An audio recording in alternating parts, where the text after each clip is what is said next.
Hi guys, welcome back to my channel.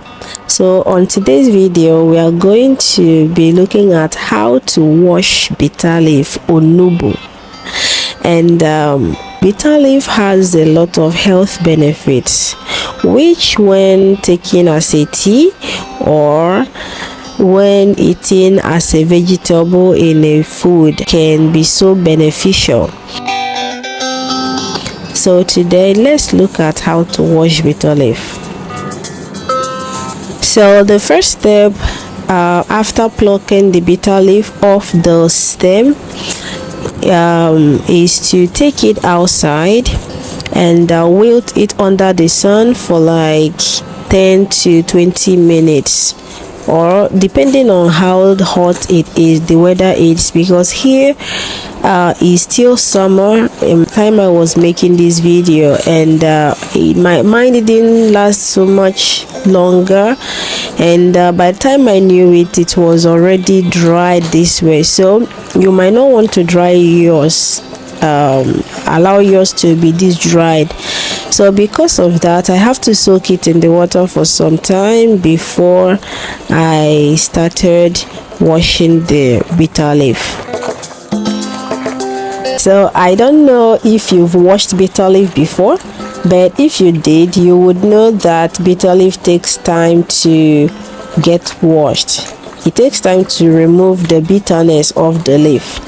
And as a kid, I wasn't a fan of washing bitter leaf, to be honest. It wasn't one of my favorite house chores. I remember then whenever we had to make bitter leaf soup, and my mom would ask me and my elder sister who would wash the bitter leaf. Trust me, whoever gets to wash this bitter leaf will wash it with bitterness, because it takes time to remove the bitterness of the leaf.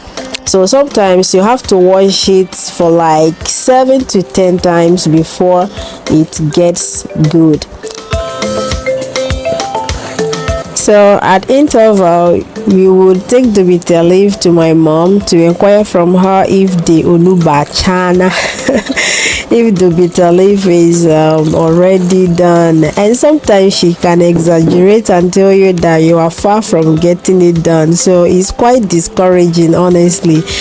And that's one of the reasons we never loved washing this bitter leaf. But now as an adult, you got to do it yourself, and I just realized that washing bitter leaf is not really that hard task. Just have to know what works for you, whether you love your bitter leaf to still have a little bit of bitterness in them, or whether you love taking out the whole bitterness. So another tip is, some people love to add salt in their bitter leaf. So one of the reasons you should add salt is if your bitter leaf is not shredded just like mine. You see, mine is almost like piecing up, and if yours is not coming out this way, you can add salt to make it these pieces.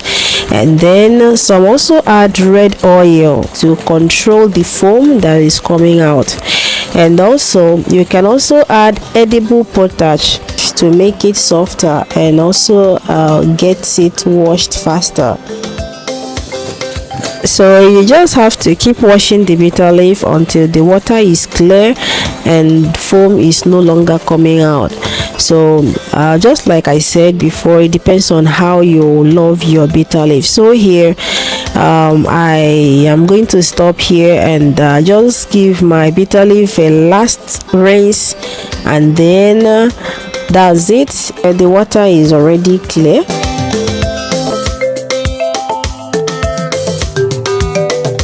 And in total I washed the bitter leaf for like 5 times, and that is it.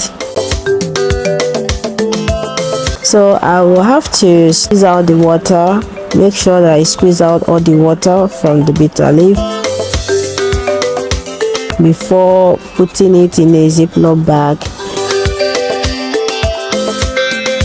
So you can either store your bitter leaf in the freezer and it will last for a long time,